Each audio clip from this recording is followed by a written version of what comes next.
Cara, eu fui criado em um ambiente muito estimulante. Meus pais são músicos, meu pai é jazzista, minha mãe é cantora, meu avô é cantor lírico de italiano, Mas seu pai toca que instrumento? meu pai é pianista. Que maneiro. E ele toca desde os 15, hoje tem 85. Caramba. E dentro da nossa casa, eu sempre fui criado com aquela ideia, cara, explora o que você sabe fazer. Então, eu cresci vendo o Mundo do Bikman, lembra? Certo. Fantástico. Mundo do Bikman, o Fantástico Mundo de Bob. Aí eu ganhei o meu primeiro kitzinho de química quando eu era criança. E eu sempre fui fascinado para entender por que as coisas acontecem como acontecem. Legal. Então, naturalmente, isso foi se maturando dentro de mim. Aí, aos 12, eu fui pro escotismo. E no escotismo... Ah, você foi aquela criança que chegou aí pro... Eu fui escoteiro. Fui não, sou. Porque Afinal, não deixa né, de ser, você né? nunca deixa de ser. E aí, aos 12 anos, eu entrei no escotismo e fiquei até os meus 15. E durante esse período, eu percebi que eu encarava o escotismo como também formas de experimentação. De entender, pô, como é que a gente pode fazer para manter calor corporal em uma situação de sobrevivência? E não deixam de ser, de certa forma, artifícios técnicos, científicos para você manter o calor corporal, né? E aí eu sempre entrei com esse olhar. Chegou um determinado momento onde eu comecei a entender que o mundo é feito de pessoas e não de coisas, né? E aí, quando eu percebi isso, eu falei, cara, tá aí. Se eu entender as pessoas, eu teria uma vida mais plena. Logo, vou fazer psicologia. Legal. E aí, eu entrei no mundo da psicologia, né? E foi para mim foi um grande achado. Porque o ensino tradicional, para mim, eu era quase um delinquente. Eu realmente era notas horríveis, eu reprovei, ia direto para coordenação, porque eu nunca entendi o sistema tradicional de ensino. Eu não fazia parte daquilo. Quando eu entrei na faculdade, o meu método era aquele PBL, não sei se você já ouviu falar, o Problem Based Learning. Né? Então, e aí eu não tinha aquela coisa do professor falando e eu sentado. Era sempre uma coisa mais de tutoria, mais ativo, né? E aí, nisso, eu me envolvi no mundo da pesquisa científica, comecei a entrar nessa área enquanto ainda graduando. Tive a oportunidade de publicar alguns artigos bem legais. Legal. Que área que você ia seguir ali dentro da psicologia? Dentro da área acadêmica, eu entrei mais na mistura com a psiquiatria e a psicologia, né? Legal. Entendendo como haviam impactos, por exemplo, da injeção de hormônios e outros elementos, principalmente na terceira idade, no desenvolvimento de quadros depressivos e transtornos ansiosos. E foi muito legal, a gente teve boas possibilidades, conseguimos publicar bons artigos. E aí, quando eu saí da faculdade, eu falei assim, agora eu vou engatar no mestrado, né? E aí veio a minha grande frustração. Porque eu sempre gostei de fazer o possível, né? E eu sou uma pessoa que não liga muito para hierarquia, eu não ligo muito para formalidades, né? Entendi. E aí, quando eu comecei a aplicar para mestrado, eu percebi que eu não poderia falar sobre o tema que eu queria, porque eu ia ter que falar sobre um tema que alguém quisesse me conduzir. Tinha que se encaixar em algum grupo ali, né? Que já estava Exatamente. formado. No local de onde eu venho, ao menos na minha experiência que eu tive, quem era aceito era quem já tinha construído uma relação antes com aquele professor. Não é só no seu lugar, não. Eu não gosto de generalizar, porque, né? Mas o que aconteceu? Eu comecei a entender que não se tratava de ciências, se tratava de networking. Exatamente. Cara, eu fiquei tão frustrado, cara. Aí eu falei assim, cara, tô fora. Se é para fazer ciência desse jeito, para mim não é ciência. Vou sair fora. E aí eu comecei a entender que todas as publicações científicas em revistas até mesmo renomadas também tem lá o seu viés negativo. E aí eu falei, sabe de uma coisa? Em vez de tentar produzir ciência para a comunidade científica, eu vou produzir ciência para a minha própria vida. E eu comecei a entrar na ideia de experimentar coisas diferentes na minha vida. Então, todos os desafios que eu faço no sobrevivencialismo, lá, que é o nosso canal principal, eles vêm com uma pegada de ciência. Por exemplo, recentemente eu fiz o plantio de trigo. Né? Eu plantei sementes de trigo e colhi farinha. E todo esse processo, eu não abordo como vou jogar semente e pegar trigo. Não, eu quero realmente me aprofundar, entender quais são os processos, como funciona a adubação nitrogenada e por que cresce, qual é a forma de maturação, porque eu quero entender os processos por trás daquilo. Né? O objeto em si não importa tanto, e sim o processo. Né? E desde então é isso que eu tenho feito, cara. Eu aplico basicamente esse olhar científico para tudo na minha vida, especificamente na área de psicologia, né? E na área de sobrevivência, que hoje é o que a gente faz de maneira mais ampla. Né? Mas aí tem uma coisa interessante, porque por exemplo, eu posso ser um sobrevivencialista, daqui a pouco nós vamos entrar aí no que é essa, tipo, eu chamei de filosofia de vida, entendeu? Não sei nem se é. Eu diria que é um estilo de vida. Um estilo, né? Isso. Porque assim, eu posso ser um sobrevivencialista, né? E ali sobrevivendo. Justo. Agora, se você tem um conhecimento científico, você tem um plus a mais aí, né? Porque basear-se só em conhecimento empírico te dá uma margem de erro muito restrita. Muito. Ah, sim. Né? Claro. Se você segue, por exemplo, assim, ó, eu sei fazer, sei lá, eu sei que se eu fizer isso aqui, eu vou ter esse resultado porque meu avô me ensinou e o avô dele ensinou para ele. Funciona, foi provado ao longo de gerações. Mas se algo sair dessa equação do esperado, você pode ter problemas. Como é que você evita isso? Com conhecimento, né? Então, e o que eu percebi é que existem mundos infinitos de conhecimento em cada uma das áreas da sobrevivência. Ah, lógico. Né? Então, fazer fogo é uma coisa, né? Caçar, pescar, cada um é sua, né? Cada exatamente. um na sua... Cara, por exemplo, pega, por exemplo, a questão de fazer fogo, tá? A maioria das pessoas dá por garantido que sabe fazer uma fogueira. É difícil pra caramba. Exatamente. Tá louco, então aí você imagina que fazer uma fogueira num dia de chuva, por exemplo, é mais difícil ainda. Sem o isqueiro, ainda mais difícil. E geralmente é aquela ideia do Dunning-Kruger, né? A síndrome do especialista, né? E a pessoa viu alguém fazendo... Exato, é porque o cara vê o cara que é SEAL lá nos Estados Unidos, tem um programa na televisão, Isso. o cara que faz isso há 40 anos, né? Isso. Que ele pega lá com a pederneira, né? O Isso. negocinho, acabou. Já era. Está cara, feito o fogo. Isso é a coisa mais fácil do mundo. Vai lá fazer, cara, pra você ver se consegue. E esse tipo de situação foi muito interessante porque eu comecei a perceber que essa fantasia era muito grande. E querendo ou não, o sobrevivencialismo hoje tem uma roupagem mais de entretenimento, porque é o que eu entendo que fala mais com o público. Se eu ficasse sendo acadêmico da sobrevivência, o meu público ia ser muito restrito. Lógico. Então, mas ainda assim, eu percebi que o nosso objetivo é, como o nosso jargão diz, né, tornar você mais responsável pela sua própria vida. Ou seja, assumir parte do que você precisa para se manter vivo, né? Então, a gente tem que evitar fantasias ao máximo. E aí que veio um estalo na minha cabeça de fazer um negócio que, para mim, foi um dos meus maiores experimentos científicos, não acadêmicos, que foi a oficina de desgaste e resiliência.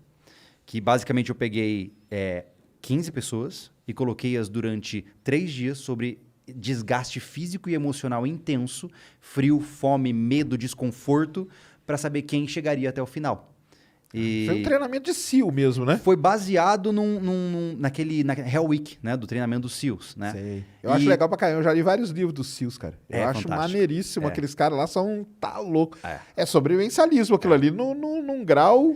Ali você tem um componente muito diferente, né, cara? Porque quando o cara tá na guerra, né? Exatamente. A guerra ela não é sustentável, né? O sobrevivencialista ele tem que entender que a guerra faz parte do potencial que ele precisa desenvolver, mas ele também tem que desenvolver o resto. Né? Um soldado nem sempre está interessado em plantar alface, né? Porque ele não sabe se está vivo amanhã. Então você tem que somar o melhor dos dois mundos. Né? Então, esse seriado está inteiro lá no nosso canal. A gente publicou e ficou... Nossa, acho que foram 6 episódios. A gente publicou a versão inteira também. E é um dos grandes orgulhos, assim, porque foi muito legal. E quantos chegaram no final? 5 de 15. Chegou bastante, vocês acham? O que vocês acharam? Chegou bem, cara. Mas é interessante que o comportamento é muito interessante, cara. Nos primeiros 30 minutos você já sabe quem vai embora e quem fica. É impressionante. Dá pra pegar isso aí? E não é corpo, é o mindset do cara. Entendi. E é por isso que eu digo, eu sempre puxo a sardinha pro e tem um negócio da psicologia, então forte, né, cara? Sérgio, cara, 90% do que você tem de chance de sobrevivência é de acordo com o teu mindset. São os gatilhos comportamentais que você tem, a sua saúde emocional e a capacidade de você pensar sob estresse também. Então, eu sempre puxo para esse lado, né, de inteligência emocional, porque, cara, você pode ser um mestre, por exemplo, de, sei lá, de armas de fogo. Só que aí, de repente, você fica estressado e perde a capacidade de pensar direito e aí não adianta nada, né? Você não tem acesso ao conhecimento que você desenvolveu, né? Exatamente. E é muito louco, né, cara? Se for para pensar que a mente do cara define até onde ele vai, né? Você acha que o sobrevivencialismo ele tem uma raiz, assim, nesses caras aí? Tipo SEAL, esses marinhos, esses Eu acho que é uma mistureba de tudo, sabia? Porque... É um negócio brasileiro isso? Não, né? Não, vem do mundo prepper americano. Né? Veio... Lembra daquele seriado da Nat Geo, Doomsday Preppers, que apareciam os caras acumulando coisa e tal? Aquilo é o lado zoado do negócio. Né? Porque aquilo ali mostra uma realidade que ela é disfuncional. Né? Você se trancar numa caixa embaixo da terra e dizer que você está seguro é uma ilusão. Né?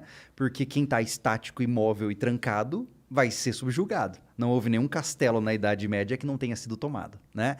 Então, a história sempre explica bastante pra gente. E o que me chamou a atenção é que eu queria me diferenciar desse mundo, porque eu comecei a falar disso em 2011.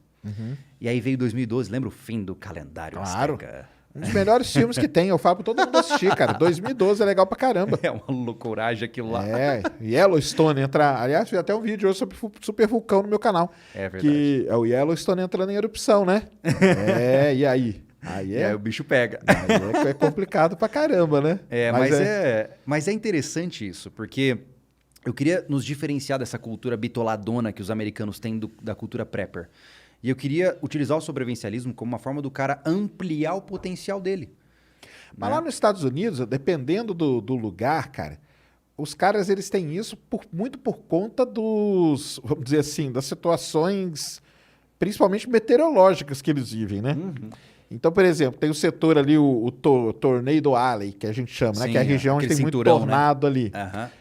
Tipo, toda casa tem um negócio embaixo da abrigo, terra. né? Porque, cara, apareceu qualquer coisa, entra lá pra dentro.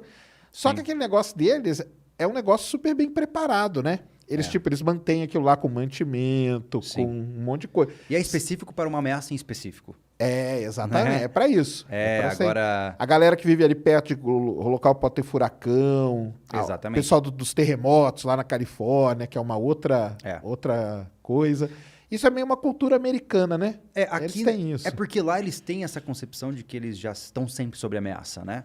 Já no Brasil eu vejo que a ameaça é outra. A ameaça é realmente a vida cotidiana. Certo. Porque, veja, eu não vou lembrar o número exato, mas se eu não me engano, de 2009 para cá, perdemos quase 20% do valor do real. Ou seja, se você ganha R$2.000 há 3 anos, você já não ganha mais R$2.000. Exato, né? exato. Ou seja, no Brasil a luta é pela sobrevivência mesmo. Sobrevivência diária, né? Para botar comida em casa, né? A gente não precisa falar de zumbi, não precisa falar de bomba nuclear, mas a gente tem que falar de pagar as contas, né? De boleto. Boleto, cara. Boleto é que te incentiva a fazer tudo. E aí eu pensei, cara, como é que eu posso ajudar pessoas a economizar nas suas jornadas, né? Para estarem um pouco mais preparadas para esse tipo de situação brasileira, que é a pobreza, né? E a gente começou a entrar nessa vibe, né? A gente começou a falar de produção de próprios recursos, galinheiro, produção de tilápia em caixa d'água. Por quê? Porque tudo, por exemplo, no meu quintal hoje eu tenho 58 tilápias que eu posso comer a hora que eu quiser. E hoje o quilo da tilápia, a última vez que eu vi aqui em São Paulo, estava R$40 o filé de tilápia. Então, você imagina, querendo ou não, é uma economia e um hobby também de você ter um aquarismo tamanho família. Então, você foi para um lado totalmente, né? Nada a ver, né? Com o que do pessoal de lá, né? A gente tem porque também de lá não é... Aquilo lá, para mim, não é um sobrevivencialismo, cara. É tipo assim, é por isso que é prepper, né? É uma preparação para um dia que tiver algum desastre natural. A gente incorporou muitos aspectos, como, por exemplo, a parte das armas de fogo, né? A gente tem armas de fogo, a gente treina extensivamente com armas de fogo, a gente, de fato, pensa em situações de caos social, porque numa situação de crise financeira, se a gente olhar para a história, uma vez que falta o dinheiro, vem a fome e começa a violência, né? É sempre essa sequência. E eu gosto de, pra gente não ficar na viagem, eu sempre pauto essas potenciais ameaças na história. Sempre. Ou seja, antes de eu falar o que pode acontecer aqui, eu preciso ver o que já aconteceu lá atrás, né? Tem um livro que eu já cansei de recomendar para todo mundo que segue a gente, que é um livro do Dan Carlin, que é The End is Always Near. O fim está sempre próximo. É um historiador que fez um estudo sobre o fim de diferentes civilizações ao longo da humanidade. E a fórmula do bolo é sempre a mesma. É sempre a mesma coisa. É sempre, geralmente, alguma variação que causa escassez de recursos, que gera fome, que gera violência, que gera guerra, e aí a sociedade é obliterada. E é sempre o mesmo critério. E ele usa um exemplo que eu acho muito legal. Se você voltasse no tempo, no auge de Roma, e parasse um romano na rua e falasse assim, sabia que tudo isso aqui vai virar ruína? Ele ia rir da sua cara. Ainda mais que eles dominavam o mundo, né? O mundo Exatamente. É deles, né? Então, assim, se na história grande parte das grandes civilizações ruíram, o que impede da nossa passar por uma provação como essa? E eu não acredito em fim de mundo, mas eu acredito em provações mesmo, crises, né? Por exemplo, a peste negra, 1918, levou quase 50 milhões de vidas. Né? Então, ou seja, o que eu posso fazer para não estar entre os 50 milhões? Tiver uma aí agora, né? Que o pessoal teve que virou muita gente pirou a cabeça, né? Ficou pirado. Tanto que o maior problema que deu mesmo foi na cabeça da galera. Eu vou te dizer, cara, que como psicólogo, eu juro pra você que eu pensei, cara, eu vou ter que voltar a clinicar, porque a demanda é absurda.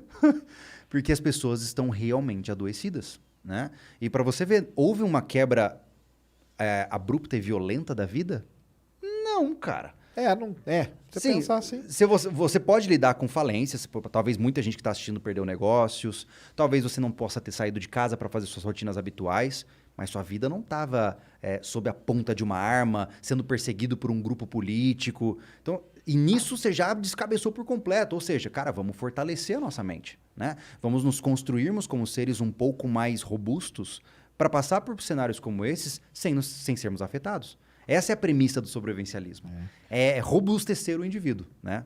Não, e aí na pandemia o cara teve que aprender a sobreviver em casa, né? Com outras pessoas, né? Isso aí o pessoal É verdade. caiu numa realidade que não estava acostumado, né, cara? É porque hoje as nossas relações elas são bem superficiais, né? O cara que trabalha, por exemplo, É isso que eu sempre CLT, falei. das 8 às 18, chega em casa quase às 20, troca 3 palavras com a mulher, fica no celular e vai dormir. Ele não conhece a esposa dele. Aí na hora que conheceu, né? Pensou duas Teve vezes. vários problemas aí, né? Teve vários problemas. Porque foi... e a galera ficou muito... mas assim, deu pra ver, né, que o pessoal, vamos dizer, não sei se a civilização, mas boa parte das pessoas não estava preparada, né? A equação mais complexa em um cenário de crise não são recursos ou riscos, são pessoas. É o EFI. Tá vendo? Tá vendo, pessoal? Sabe como que eu chamo isso, né? Efeito tripa. É o ser humano, cara. O ser humano é sempre o problema, cara. Sempre, cara. Sempre Já o problema. falei, olha, tá na hora de... Tecnologia nós vamos ter pra tudo. Recurso, tá tranquilo, tem recurso. Como eu falei, tá na hora de deixar os robôs pegar... Já era, a espécie humana tá desatualizada já. Falo. Daqui a pouco nós vamos falar negócio de viagem planetária. O negócio de ir pra Marte, qual que é o problema? É o ser humano, cara. O dia que você enfiar ele dentro de uma nave, ferrou tudo. Não é à toa que Marte, por enquanto, é o planeta populado por robôs, né? Então eu chamo isso aí de efeito tripa. Porque quem tem tripa é que dá problema. E é exatamente sobre isso que a gente fala. A gente falou, inclusive, foi ontem no nosso podcast. Foi ontem? Quinta-feira? Foi ontem? Foi. A gente fica meio perdido, né? Foi quarta que eu falei. E a gente tava conversando sobre clãs sobrevivencialistas. Porque eu advogo muito que o nosso cérebro não é capaz de compreender mais do que 5, 10 mil pessoas. Porque essa exponencialização de população não é tão fácil você entender a nível neurológico isso. O ser humano não foi programado para viver numa megalópole como vocês vivem. Então é natural que vivendo em um ambiente como esse, haverá um aumento drástico de doenças, tanto emocionais como físicas. É a mesma coisa, você pega um cachorro e coloca, sei lá, num pátio, ele vai viver bem. Agora coloca mais 200 ali dentro. Vai ter cachorro se matando, vai ter doença, porque você está acumulando muita gente. Exato. Então, no sobrevivencialismo, a gente defende muito essa perspectiva mais tribalista, que é, vamos morar um pouco mais isolado do centro urbano, né?